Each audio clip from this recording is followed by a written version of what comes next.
Here you see corn planted. It's nice and green. The first crop is very good. This is cassava in Paraguay, the same situation. You can see the leftovers from the forest still there, undecayed, and the first crop of cassava is the best. No hesitation moving up on the hills, and so what was a forest got felled and a crop would be raised there.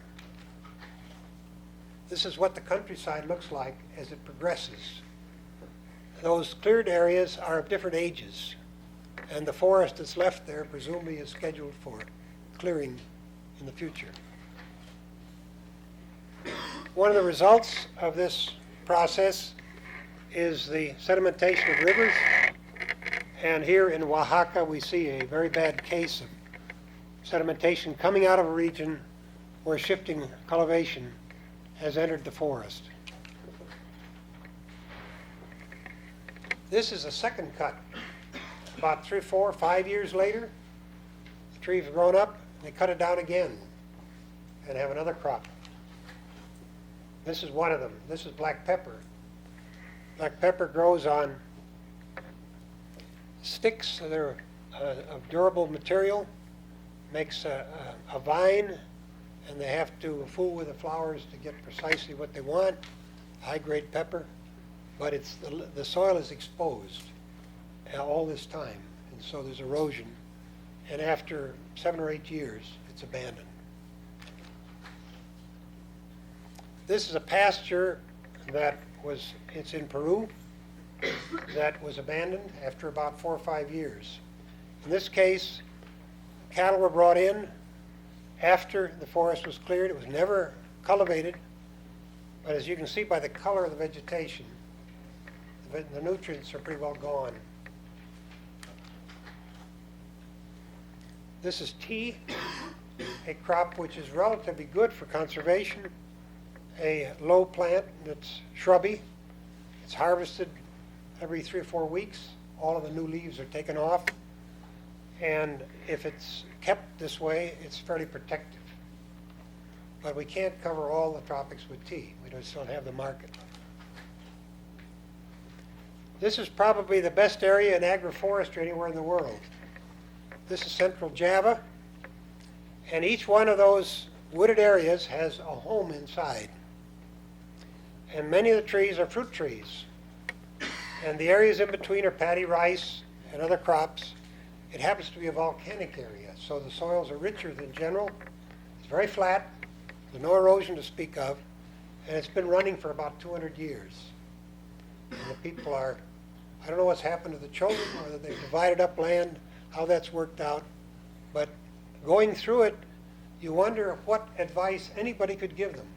They seem to know all the plants, they're getting the most out of the land. Here's an agroforestry planting which it mixes 2 tree species with corn and rice. Corn you can all recognize. Rice is 2 narrow rows on each side of it. And then against the little ditch there on the left is Lucina, a legume, which is a small tree. But on the right, almost invisible, are small teaks. And the teak, of course, is the final crop. The teak comes up, the Lucina is cut, and the Lucina branches are placed around the teak because they're rich. And when the teak gets away, of course, the other crops are already harvested. And this is the so-called Tonya system, which has been used throughout the tropics to combine agriculture with a weeding process, which with plantations is the most expensive cost in getting them started. It's one place research has really not been good enough. We know what to plant in most places, we think, but we can't make people do it because it costs too much to get the trees through. This is natural regeneration after 6 years in the dipterocarp forest, showing the quality of some of the stems that are left. This is after 12 years. This is a typical small nursery in Guatemala. Many of them are not ready for computers. The Work is mostly by hand. The people know what they're doing. They know how to raise trees pretty well, but you couldn't multiply it by 10. It's not that kind of an operation. Here is Melina, the tree that Jari planted and is planted in many other places. It's in bamboo pots in this case. In the tropics, containers are used widely because the trees are not dormant. And so most of them will not go bare-rooted. Some do. This was a Jari shot showing the pallets that they used for their Melina. These are like milk cartons. They went to Florida to a milk carton manufacturer to get the material. And he said, well, I make quarts and I make pints. Which do you want? And he said, we don't want either of them. We want this size. And he says, well, I can't make those. My machines don't do it. And they said, well, if we want 50 million, does it make any difference? And it did. And this is what they made. This is in Hawaii using styrofoam blocks, a modern way of raising trees. The bottom of the hole is open. That is, the bottom of the tube is open, so the roots prune themselves when they get dried out. This is pine along the Amazon. This is native there. It's dragged in there. This is the kind that that they didn't like. It's Pinus occidentalis in this case, the pine from Central America, about 5 years old. This is pine 12 years old. This is it's in Brazil. This one is Pinus. It's loblolly. You wouldn't guess it by its form, but it's excellent there. And this is at about 12 years. Loblolly in Brazil has much more resin than it does in the United States, but they don't use it. It's actually a disadvantage for making paper. This is teak in Java, and a lot of Javanese. And this is 70-year-old teak in Java. Not very big, really, and the trees are not terete. They're fluted, and so the butt log is not particularly good. But the wood sells in New York for $5,000, 1,000 board feet, being better, so there's a market for it. This is Eucalyptus citriodora in southern Brazil, Rio Claro at age 20. This is more or less the siren of tropical foresters, Eucalyptus. As you've probably been reading, it's gotten them into a lot of trouble because eucalyptus plantations make a lot of wood, but they don't provide medicinal plants, they don't provide birds, they don't provide a lot of the things that tropical populations got out of natural forests. And in India, there's been a real clash between the Forest Service and its teak planting, or its eucalyptus planting, and the people concerned with rural life. This is bad form of Melina in Brazil on a poor site, poorly drained. A common site, Melina often does this. This is line planting or underplanting. This is a mahogany, 2 years old, planted in a narrow line cut through the forest. The lines are about 10 meters apart, and the trees are about 3 meters apart in the line, and ultimately they get separated out, but their spacing is such that they would eventually form an entire canopy. And so this one, because it's surrounded by other trees, it has good form. It goes on up. That's it.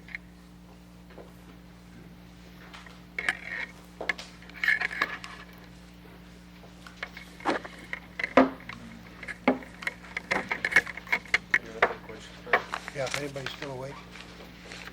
Well, there's maybe about 10, 15 minutes for questions if you have any.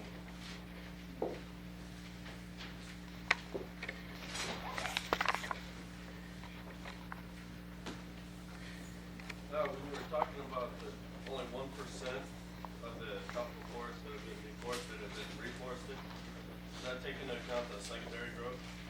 Not at all. No, that's artificial regeneration. thank the Lord, the secondary forests come back on a lot of it. Actually, the people who are concerned about the deforestation as a factor in atmospheric pollution often disregard the fact that where forests allowed to come back, it's consuming CO2 at a tremendous rate. It doesn't replace all that was cut right away, but that is a big gain. And about half of the tropical forests are secondary now. Only about half are still primary, that is virgin. And in the tropics, virgin forest is a little different than we think of it, because even in Africa, there's evidence that tribes roamed over it a long time ago, and I think there's not a single acre of truly unmodified forest in all of Africa. The Amazon also has charcoal pits all through it, suggesting that much of it, years ago, many years ago, was tampered with by people. So it's a FAO uses the period of 60 to 80 years. If it hasn't been touched for that long, they throw it into the category of old forest. You talked about a need to combine agronomic research with forestry research. On a worldwide basis, what do you think the best mechanism would be to go about that? Would be something like what's done with wheat, like the IRI has done with rice. Do you think it should be more of an extension program aimed at small farmers, something like Plan Puebla in Mexico? Or do you think it needs to be something different since agroforestry is so different than other types of agronomy? Well, there are a lot of points you've raised. As you know, CGIAR is considering tropical forest research. And CGIAR has been famous for its rice and its wheat, operates on a centralized basis. And it seemed less appropriate for forestry because we have so many site-specific situations.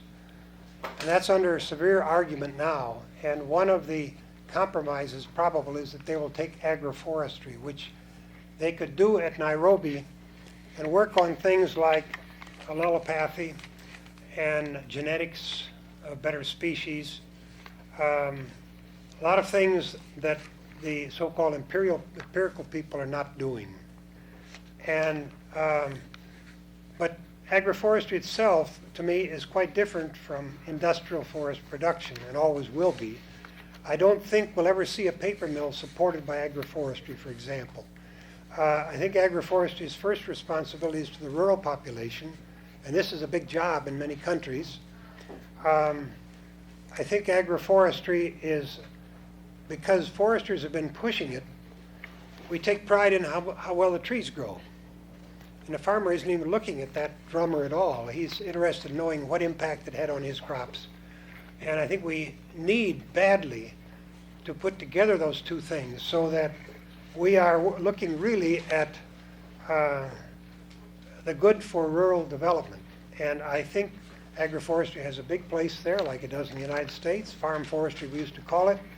Windbreaks, woodlots, out-of-the-way places, sources of fence posts, and some construction material, maybe some specialty woods. They've done that in Central America. But I feel that the pendulum has swung a long way toward agroforestry, almost at the expense of industrial forestry. And the cities are getting bigger all the time, and that's where the industrial products are needed. And the cities can't supply them, and agroforestry probably won't either. So we need some of both. And I think that a lot of the secondary forests that could be industrial are in agricultural regions. They've been passed over, and now we're looking for timber way in the hinterlands. But if we go back to these areas that have been kind of left over and learn how to produce there timber, we can do it with the same farm labor that may be raising agroforestry crops with his own. I'm in favor of agroforestry, but not everything that's been said about it. Yes. There's a company in Colombia that's been making paper from native tree species like choco. You hear a lot about it, but not Cartón de Colombia. really not many details. How come they're able to do it? They've been doing it for a long, long time. And Yeah. why aren't people in Brazil who took over Ludwig's operation, why aren't they pursuing a similar strategy? They're not doing it in Colombia. It failed, yeah. What happened in Colombia was they've got very wet forests, very rich forests, and they started in thinning them out, assuming they would continue with a natural mix. And they couldn't stop shifting agriculture because cut over forest is fair game, and the government wouldn't help them. And so they've gone to eucalyptus, which is visible, and it's just more of the same. It's too bad it was for the wrong reason, because they were really determined to use natural forest. And of course, they did learn how to process it. I have one thing, so much of the audience is young here, I have one bit of grandfatherly counsel. The United States as a country is misled badly about tropical forests. It's not too late. It's never going to be too late. The later it is, the more you gain by doing something. And there's a lot that can be done. And you can't throw money at it. This is what we're doing. We've tried it. It's a failure. There are 20 projects in Africa that were discontinued by the African governments because we were getting nothing. And they were getting our money to do it, and they discontinued them. What is needed is you people. And it may not attract you at all, because what I think it takes is unusual among us. It takes a person who is willing to go out, probably single. Maybe start with Peace Corps. I have a lot of good to say about the Peace Corps. But you're only 18 months, and you go out wide-eyed, idealistic, expecting to change something, and you get disillusioned because you can't do it. You see things are being done wrong. You think the people are stupid. They're not. There are good reasons why they do what they're doing. They could change, but it takes time. Our government pays people to go out. They may not have even any qualifications, but we need somebody to go out and do this job because we want to help a country. They're on contract. They're not represented as the United States of America. They don't make an effort to show responsibility to you and me as taxpayers. They're there for the money. And it's just as visible to the country as it is to anybody else. This is not working well. We give, within the Forest Service, for whom I work, people who are going out and take a tough assignment. We sent people to Vietnam right after the war. And they were told, when you come back, we'll take care of you. Well, what's wrong about that is this. We ought to take care of them if they stay out. The real success is people who stay out there. You don't have to stay out all your life. But I have found much closer and warmer friendship from people in those countries than I have at home. It's a place, if you like it, that is very, very rewarding. And you don't have to move people far. My son was in the Peace Corps in Chile. And when he came back through Bolivia, and he saw the people up on the Altiplano. And he had finished his master's, and he wanted to take his doctorate degree. And he said, Dad, I want to take something that won't make the rich richer. And he and I thought we could never think of anything, much less get a committee to accept a project of that kind. I don't think there is one. I told him if he wanted to spend his life by not making the rich richer, forget his wife and go back to Bolivia and spend a year there until people listen to him, and then mix and become a part of it and just stay. Well, I don't expect any of you to do that, but I do think that you ought to think it over, because out there, we have people in our profession who need us terribly badly. The wick is almost burned out in some of those countries. And just keeping it going is a hope for the future. And we can do an awful lot. It isn't that we know so much. They know more than we do of what their problems are and what to do about them. When I go into a country, I don't talk to the big shots if I can help it. I shake hands for a couple of days, and then I go out in the country and I ask for recent graduates of the forestry school. And I travel with them. They tell me the truth. I hear a lot of things I wouldn't hear from anybody else. And we go out, and when it rains, we keep on going. We go on horseback, we go in canoes, whatever we have to do. And at the end of the time, they know I care. And that means more than whatever the officials think. And I can always write a report in the back of an envelope and get through all right. Because most of the assignments don't call for more than what you already know, plus good common sense and social involvement. You don't have to go crazy, you don't have to be a drunkard, you don't have to do anything else to do this. Be yourself, and you can be liked. You don't have to stay forever. But there are places where you can do an awful lot of good professionally, and it makes you better too. Thank you.